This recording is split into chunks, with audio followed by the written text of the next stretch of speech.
Wilbur and Orville Wright, the first men in the history of the world to pilot a heavier-than aircraft in sustained flight under power and control. Near Kitty Hawk, North Carolina, December 17th, 1903.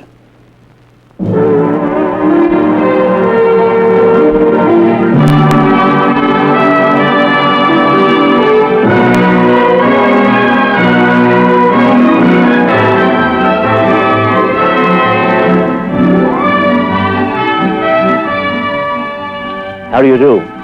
I'm Paul Garber, privileged to be Historian Emeritus of the National Air and Space Museum at the Smithsonian in Washington. You'll recall that when we were previously together, I was telling you about Thomas Ethelyn Selfridge, the first man who died in an airplane crash, September 17, 1908.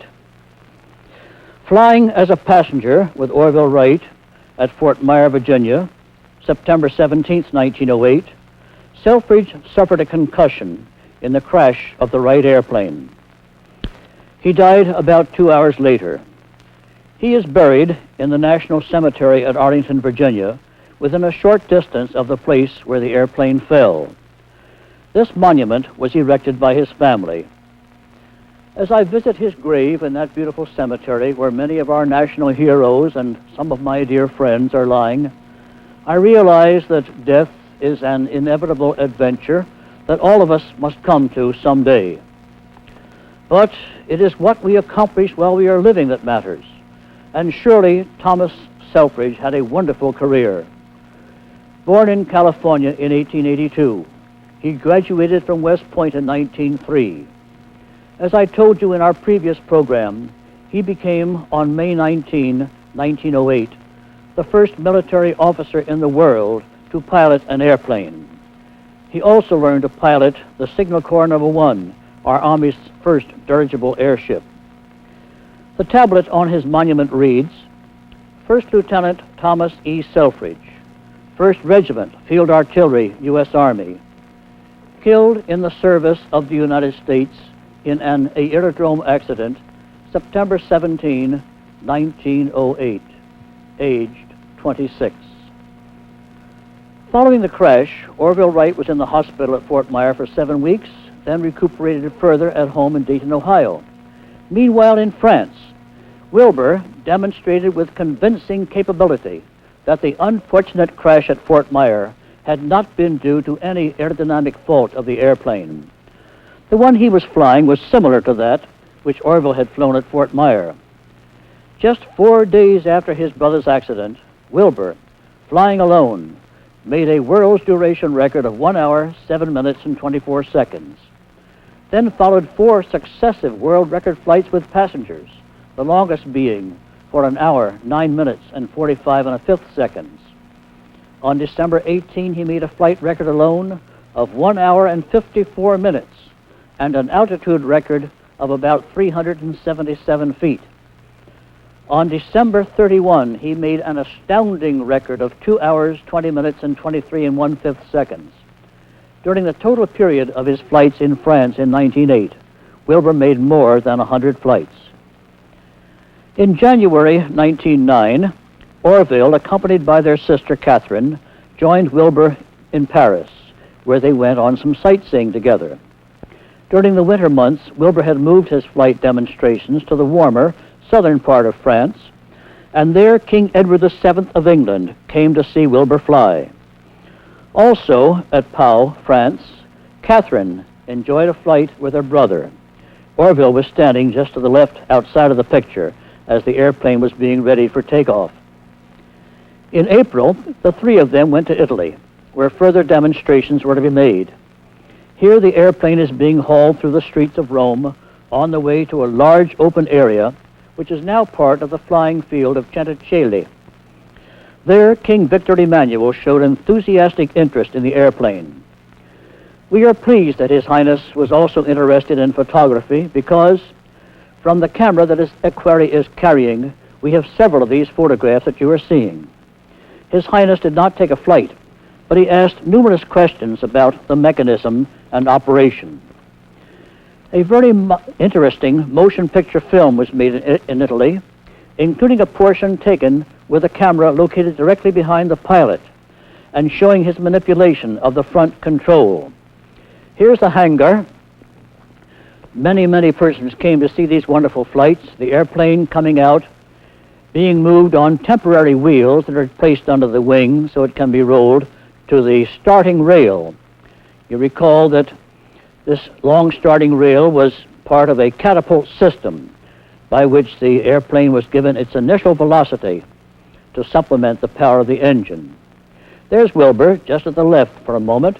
The front end of the airplane is to the right, a bit confusing because today the tail is at the back. Propellers, you see, are at the rear. The engine started by cranking both props, pulling down on the outside blade.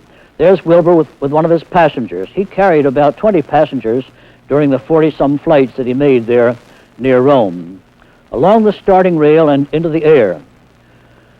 A wonderful wide-open area, quite historic because in some of these scenes you can see the old Roman aqueducts in the distance. Around and around that huge field, there's those aqueducts. The speed about 40 miles an hour, altitude, as you see, about 75 to 100 feet, sometimes about 150. The camera was hand cranked, and so the speeds will seem to vary as the operator may have gotten a bit tired turning that crank all the time. Here he's going to give the cameraman a pretty close shave. Large number of officers there. There's Orville with that straw hat on.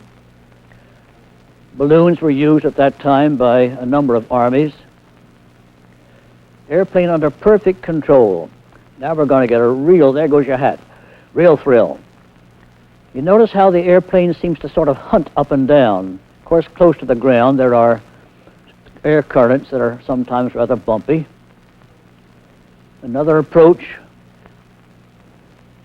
Speed, as I say, about 40 miles an hour. The revolutions of the propeller will seem to vary in the movie.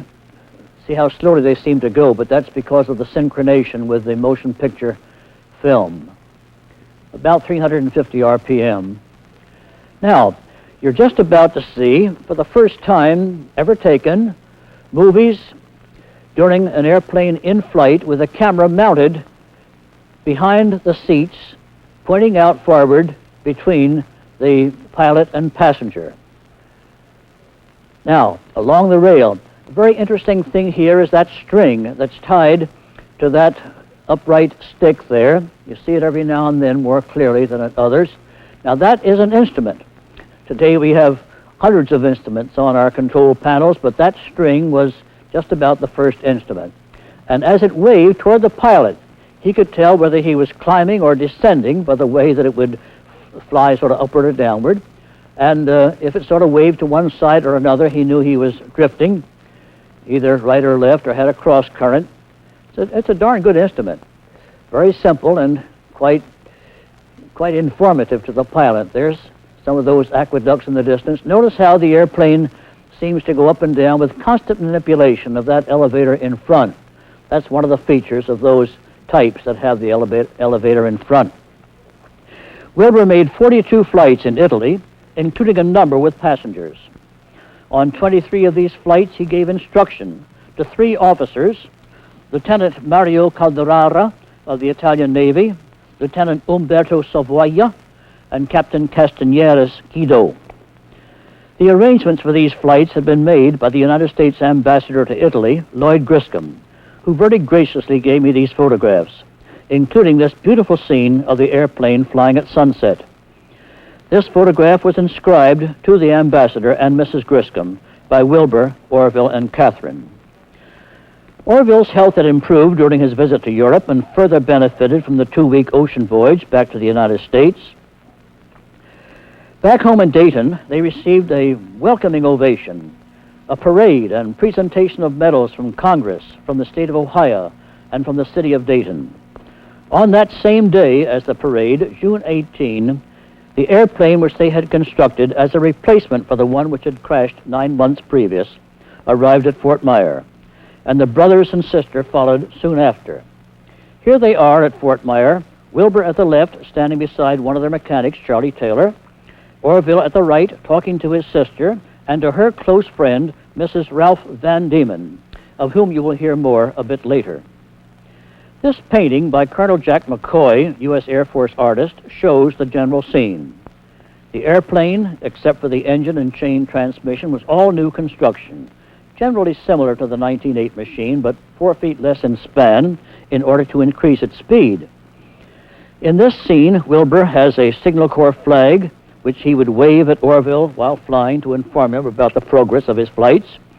Orville is standing there in front, nearest to us, on the right side, and Lieutenants Frank Lom and Benjamin Falloy, who were to be the military passengers in separate flights. At the right is a little lad, 10 years old. He's of particular interest to me because that is I.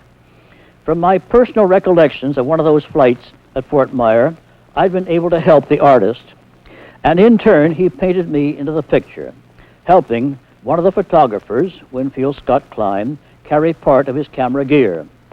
Mr. Klein gave us some of these pictures. Another photographer there was Carl Claudy, who was also very generous in helping me with preparing these lectures. The airplane had been assembled and its engine tested in this hangar located at the southern end of the large drill field. And now, thanks to a motion picture photographer who went from the Department of Agriculture, carrying his large wooden boxed Edison camera over there, we have this first motion picture made in America of an airplane. Now, that's not the airplane in the foreground. That large object is President William Howard Taft, weighed about 320 pounds. And he was accompanied by a number of his cabinet, ambassadors, officials of government. Just about everybody would go over there to see these flights. I read about them in the paper, and I'm so glad that I went over the following year. This is in 1908, however, that you're seeing now. Or not 1909, 1909 this is, yes. You can always tell the difference by the higher landing gear. Now, Orville will be coming along in just a moment. Hurry up, Orville. There he goes. And here he is with his passenger, Lieutenant Lom, Frank P. Lom. The date is July 27 because that was the date of the Endurance flight, the one that I saw. Orville ducked under all those wires to get into his seat. Now, just beneath him, there's a thing that a sailor calls a pelican hook. It's a means whereby a tension can be released to let the airplane go forward. There's Wilbur with that straw hat on, Charlie Taylor in shirt sleeves. That's the catapult tower. A heavy weight, 1,200 pounds, is to be hoisted up to the top of the tower. There's the men pulling on the line. Up goes the weight. And Wilbur gives it a push with his cane. Now, as that weight comes down, with the engine running, a line fastened to the weight and extending out to the end of this rail and back to the airplane. The weight comes down, the line pulls, the airplane goes forward and into the air. The flights were made around the field. Orville had said that was quite the smallest field he'd ever flown in. Of course, down there at Kitty Hawk, they had all the Atlantic seaboard, and out in Ohio, they had the whole flat state. But here, they were limited on one side by a cemetery wall, not a very cheerful barrier, and then the horse stables for the artillery and cavalry were over there on the right side, as you see. Speed, about 40 miles an hour. Propeller RPMs about 350, similar to the airplane flown by Wilbur in France and in Italy. The method of landing was to reach overhead and pull a wire which stopped the compression of the engine, and then you sort of skid on in to a landing. The duration flight was made, as I say, on the 27th of July. That was the flight which I saw. Lieutenant Frank P. Lom was the passenger. They circled the field 79.5 times at a maximum height of 150 feet. The official requirement was for a flight of an hour, and this flight of 1 hour, 12 minutes, 37 1/5 seconds constituted a new world record with a passenger. For the speed test, held on July 30, The passenger was Lieutenant Benjamin Falloy, who had surveyed a 5-mile course extending from Fort Myer to Alexandria, Virginia. The Wrights hoped to attain as much speed as possible above the required 40 miles per hour because they were to receive a bonus of 10% for each mile above that speed. There was a quartering wind, which reduced the airspeed in both directions. A balloon marker was raised above the turning point in Alexandria. The line for this balloon was tied to a large rock. That rock was the cornerstone of the National Masonic Memorial on top of Shooter's Hill. Today, the monument forms a turning point for airplanes coming into land at the Washington National Airport. The speed attained in the official test on April 30 of 1909 was a trifle more than 42.5 miles per hour. The Signal Corps did not allow for the fraction, and on the basis of the original contract price of $25,000, the brothers received an extra $5,000. By the middle of August, Orville was aboard ship for Europe. There he gave demonstrations in Germany to officials of the German government. He carried passengers, gave instructions to several Army officers. On October 2nd, his passenger was the Crown Prince. On October 15th, he flew before Kaiser Wilhelm, who may well have been thinking how such a mechanism might be used in warfare, anticipating World War I, which began 5 years later. Meanwhile, the Hudson-Fulton Exposition opened in New York City, commemorating the trips up the river by Hendrik Hudson in 1607 and Fulton 2 centuries later. A modern contrast was to be demonstrations of an airplane over the river at Manhattan. Governor's Island was the takeoff area, and in this hangar, Wilbur assembled his airplane. Here he is adjusting one of the propellers. Because he was to fly above the water and wanted some way of floating in event of an engine failure, he fastened a canoe between the skids. The airplane was towed out to the launching rail by a detail of soldiers from the Army post. On September 29, Wilbur made a spectacular flight around the Statue of Liberty. And on October 4, now there's that Statue of Liberty picture. That's faked, obviously, because I couldn't find one with a canoe in it. But I assure you he carried the canoe on the official flight. The route that was the most famous of those flights there at Manhattan is shown in this slide. The route extended from Governor's Island above the river as far as Grant's Tomb in Upper Manhattan and returned. The view of the airplane in flight that you see here was made by a passenger on a ferry boat. Here the skyline of skyscrapers forms the background, and here is the return flight. More than 1 million New Yorkers thus got their first view of an airplane flying. The distance over the water was 21 miles. Wilbur had planned a flight over the city itself, but a cylinder head damage canceled further demonstrations there. One of the stipulations of the contract with the Signal Corps was that 2 Army officers were to be taught to fly. The drill field at Fort Myer was too small for such training, and Lieutenant Lom had found a larger, more suitable area at College Park, Maryland, about 10 miles north of Fort Myer. A temporary hangar was built there, and Wilbur arrived October 5.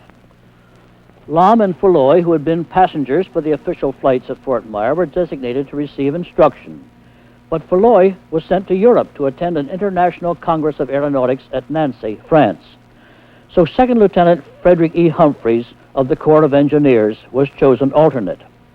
Here, Wilbur is checking the engine, and here he is with Lom standing in front, and the taller Humphreys at the right.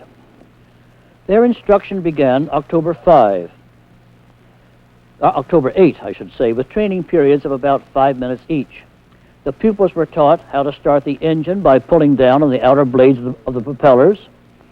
Both students made good progress, and on October 26, each soloed.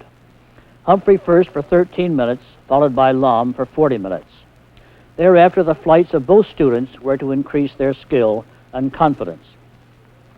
Lieutenant Falloy returned from France to College Park on April 20, hoping to receive training. He had 3 instruction flights from Wilbur and several more from Humphreys, but did not solo at that time. A flight on October 27 is particularly noteworthy. Early that morning, Mrs. Ralph Van Diemen, a friend of Catherine Wright, was taken for a flight by Wilbur.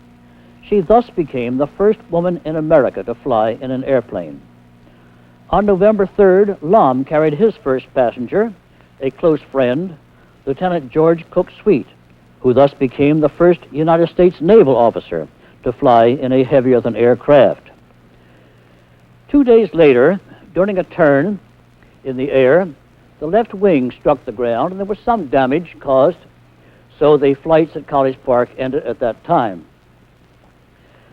Now, in the peculiar way that the War Department of those days acted, and the Defense Department of today sometimes does, the decision was made that Lom should go back to the cavalry, and Humphrey should go back to the engineers, and Benny Falloy, who hadn't sold it at all, was told to take the airplane to Texas and teach himself to fly and use it in connection with the artillery and cavalry and infantry there. En route, he stopped off at Chicago to assemble the airplane during an electrical exposition.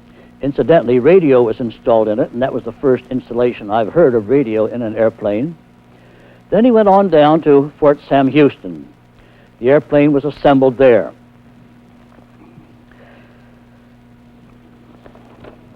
By the end of February, the airplane was ready for test, the catapult tower and the track laid out. Lieutenant Falloy made his first flight there on March 2. This was also his first solo and lasted 7.5 minutes. It was followed by 3 other flights of 11, 21, and 15 minutes. But on the last flight, engine failure forced him to glide down. Leveling off too soon, he suffered a pancake landing. As he described the experience, he said he made his first solo takeoff, his first solo flight, his first landing, and his first crack-up all the same day. He had competent help in his group of enlisted men. Here they are, the entire United States Air Force of 1910. Eugene Simmons, who was in this group, was the first civilian airplane mechanic for the Army. He's the chap in the shirt sleeves there in the back row over at your left. We have him to thank for 2 of these pictures, including this one showing the wheels, which, under Lieutenant Falloy direction, Simmons contrived so as to eliminate the use of the catapult tower and rail, which was required to be relayed every time the wind changed direction. At about the same time, July of 1910, the Wright brothers were conducting similar experiments with wheels, the first public use being at the Asbury Park, New Jersey flight demonstrations in August. During this period, Congress had not appropriated any money for operation of the airplane unit, and often it was kept in service only by ingenious and economical repairs accomplished by the hangar crew. Gasoline was sometimes purchased out of Falloy's own salary. To help with this awkward situation, Robert J. Collier, who had been the first person to buy an airplane from the Wright brothers, and who was then president of the Aero Club of America, generously lent his airplane to the Army. Mr. Collier is ever remembered for his donation of the trophy now named for him, which is awarded annually by the National Aeronautic Association for the greatest achievement in aeronautics or astronautics, the value of which has been demonstrated by a year of practical use. The Collier airplane differed from the Signal Corps No. 1 airplane in the location of its elevator and in the method of control. Here it is with its handling crew. The Wright Company sent one of its commercial pilots, Philip Parmalee, to assist Lieutenant Falloy in adjusting to the new machine. On one occasion, Falloy was forced to make a landing on a company street and narrowly missed the tent of Captain Douglas MacArthur, later the renowned general, hero of both World Wars and the Korean War. In 1911, the Army decided to send old No. 1 back to the Wright factory for a general overhaul and the incorporation of features which had been developed since its original manufacture. But meanwhile, at the Smithsonian, they had been trying to obtain an example of the Wright airplane for exhibition in the National Museum. Because the original Wright Flyer of 1903 had not been repaired following its damage by the wind after its 4th flight on December 17, 1903, and because the Wright military flyer was already government property, and had acquired notable individual fame, the decision was reached by the Army to transfer it to the museum. There it can be seen today, unchanged since its original installation. The Wright factory, established in 1909 in Dayton, Ohio, was by this time very active in the production of airplanes. In the wood shop, selected ash was cut to size and length for the spars, and choice straight-grain spruce was sawn and planed into strips and blocks to form the ribs, and into longer pieces from which the struts and braces and outer booms were formed. The wings were sewn at first from muslin, but by late 1910, a rubberized cotton was found to be impermeable to air and resistant to dampness. At first, the wing covering was single-surfaced with sleeves for the ribs, but by 1911, the wings were double-surfaced. The fabric was applied diagonally to give extra bracing against twisting. The Wrights designed and made the engines for their airplanes, the type used in 1910-11 having 4 upright cylinders developing about 30 horsepower. The Type A airplane with the elevator in front had by this time been replaced by the Type B. Its elevator was at the rear, and better stabilization resulted. Here is a Type B being assembled on the shop floor.